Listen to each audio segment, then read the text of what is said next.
دھیان سے سننے والے کو جلدی ہدایت ملتی ہے. دھیان سے سنیے، یہ بھی 2 in 1 سبق ہے، اور ملتے ہی آپ فوراً جو ہے عمل کرنے کی کوشش کر لیں. اللہ کی ذات سے امید ہے کہ 12 سال کی عبادت کا آپ کو ثواب مل جائے گا. عن ابی ہریرہ رضی اللہ عنہ قال قال رسول اللہ صلی اللہ علیہ وسلم من صلى بعد المغرب 6 ركعات لم يتكلم فيما بينهن بسوء عدل له بعبادة 12 سنة. الحدیث رواہ الترمذی. حضرت ابو ہریرہ رضی اللہ تعالیٰ عنہ سے روایت ہے کہ رسول اللہ صلی اللہ علیہ وسلم نے ارشاد فرمایا، جو شخص مغرب کی نماز کے بعد 6 رکعتیں اس طرح پڑھتا ہے کہ ان کے درمیان کوئی فضول بات نہیں کرتا، تو اسے 12 سال کی عبادت کے برابر ثواب ملتا ہے. یہ حدیث ترمذی میں ہے. اور 538 میں، سبق نمبر 538 میں نے بتایا کہ جو 12 رکعت پڑھے گا چاش کی، اللہ تعالیٰ اس کے لیے جنت میں محل تیار کرے گا. تو اب دیکھیے، جو یعنی آپ نے آج پڑھی 12 رکعت چاش کی، تو آپ کے لیے آج تیار ہو گیا. کل پڑھیں گے، کل تیار ہو گیا، ایک محل تیار ہو گیا. اور مغرب کی نماز کے بعد یہ 6 رکعت اوابین کی پڑھ لیں گے، تو یہ فوراً سمجھ لیجئے 12 سال کے برابر عبادت کے برابر ثواب ملتا ہے. مغرب کے بعد 2 رکعت سنت موقدہ کے علاوہ 4 رکعت نوافل اور پڑھی جائیں تو 6 رکعت ہو جائے گی. بعض علماء کے نزدیک یہ 6 رکعت مغرب کے 2 رکعت سنت موقدہ کے علاوہ ہیں. دونوں قول ہیں علماء کے نزدیک، یہ خبر رکھنا. 2 رکعت سنت موقدات شامل بھی ہیں اور 2 رکعت سنت موقدہ شامل نہیں بھی ہے. کوئی بات نہیں، 2 رکعت سنت موقدہ مغرب کے بعد الگ پڑھ لیجئے، 6 رکعت الگ پڑھ لیجئے، لیکن 12 سال کی عبادت کا ثواب ملے گا. سبحان تیری قدرت، سبحان تیری قدرت. حضور اکرم صلی اللہ علیہ وسلم نے کتنی آسانیاں ہمارے لیے کروائی ہے. اے اللہ تیری قدرت، اے اللہ تیری قدرت. کہ اللہ تعالیٰ نے اگر حضور صلی اللہ علیہ وسلم اپنی زبان سے جو بات کہتے ہیں وہ اللہ کی کہتے ہیں. وما ينطق عن الهوى ان هو الا وحی یوحى، زبان سے نکلا وہ اللہ کی طرف سے ہوتا ہے. اس لیے میں یہ تو آپ کو نہیں کہتا بھائی اچھا تو یہ ہے کہ روزانہ آپ جو ہے اس پر عمل کریں، لیکن روزانہ نہ کر سکیں، بھائی کبھی کبھار تو عمل کر لیں تاکہ حضرت محمد صلی اللہ علیہ وسلم کی باتوں پر عمل ہو جائے ہمارا. اب میرے ساتھ آج پڑھیے 10 مرتبہ اللہ اکبر پڑھیے، 10 مرتبہ سبحان اللہ پڑھیے. اللہ فرمائے گا یہ میرے لیے، یہ میرے لیے. 10 مرتبہ اللہ اکبر کہا، اللہ تعالیٰ کہیں گے یہ میرے لیے.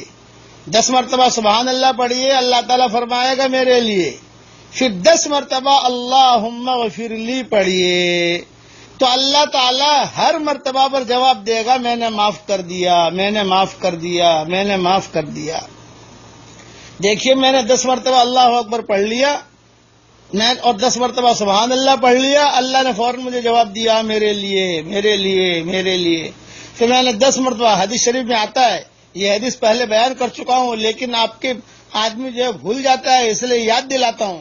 تب میں جتنی مرتبہ بھی میں کہوں گا اے اللہ معاف کر دے، اللہ تعالیٰ کہے گا معاف کر دیا. اے اللہ معاف کر دے تو اللہ تعالیٰ کہیں گے معاف کر دیا. آپ فوراً اس پر عمل کر لیجئے، دیر نہ کرنا.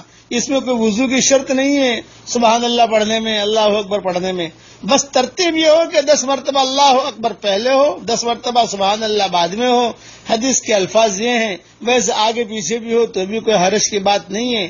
لیکن ہماری سعادت مندی کتنی ہے کہ ہم کہیں گے اللہ معاف کر دے تو اللہ جواب دیں گے کہ میں نے معاف کر دیا، میں نے معاف کر دیا. اللہ تعالی ہم سب کے گناہوں کو معاف فرمائے. اے اللہ ہمیں باہی اور جاہی گناہوں کو، ہمارے باہی اور جاہی گناہوں کو بھی معاف فرما، اور جو بھی ناجائز عشق میں مبتلا ہوں اے اللہ انہیں ناجائز عشق سے نجات دے.